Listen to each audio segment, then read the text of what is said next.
Everything is cyclical. Everything repeats. Fashion, politics, families. It's the human condition. We are subject to our drives, our instincts. We are the same Homo sapiens that crawled out of the forests and savannas to build and harvest. The only real difference is the technology and knowledge. Every generation builds on the foundation of the last. We are animals, red-blooded, carnivorous, and driven by scarcity. Society, and more importantly those in power, thrive on false scarcity. Alan Watts once said, running out of money is like a carpenter not able to build a house because he ran out of inches. It's fiat. Society's fiat. It only exists because we accept it does. But we are animals of the mind. I have no stinger, no claws, no sharp fangs. Our skin is weak, impenetrable. Our hairless bodies susceptible to the elements. The human animal's weapon is the intellect.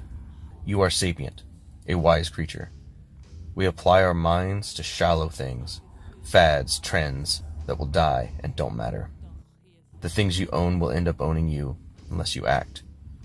Direct that sapient mind towards building a solid foundation of wisdom and philosophy for the next generation. Can you imagine it? A generation of thinkers, men and women? No. Duringer. A generation of Duringer who think for themselves, question processes, and challenge inefficiency. We love our television, easier than ever to stream. We love our video games that you don't even have to leave the house to pay $60 for. We have many escapes from our mundane lives, and they do have their place.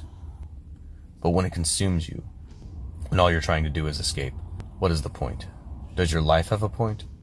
Or are you merely existing? Do you get up every day just because that's the normal thing to do? Just because that's the normal thing that you're used to? Do you have purpose?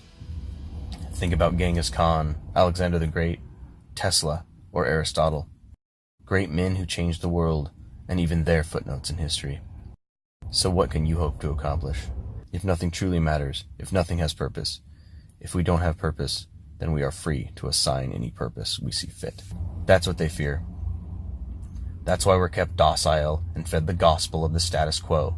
The elites, the Methuselahs in power, those with cushy seats and ivory towers looking down on the working class. They don't want you to ask, is there a better way? The maths want you to toil. You are a cog, a replaceable piece of the machines that keep them comfortable, fat, and happy. They want you to have 7 streaming services, a subscription of bullshit weekly, and root for your favorite team of overpaid gladiators whose stadium was built with your tax dollars.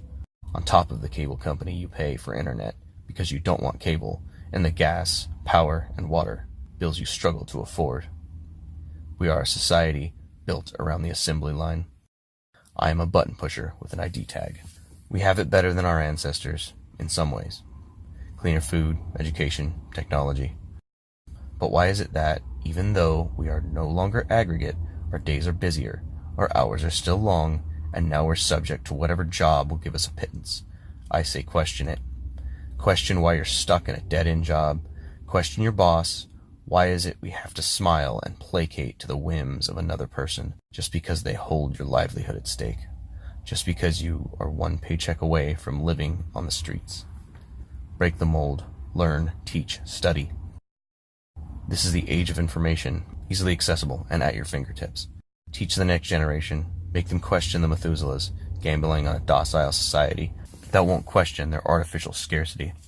I would never legislate theft, but the same maths that lobby to give their businesses an edge.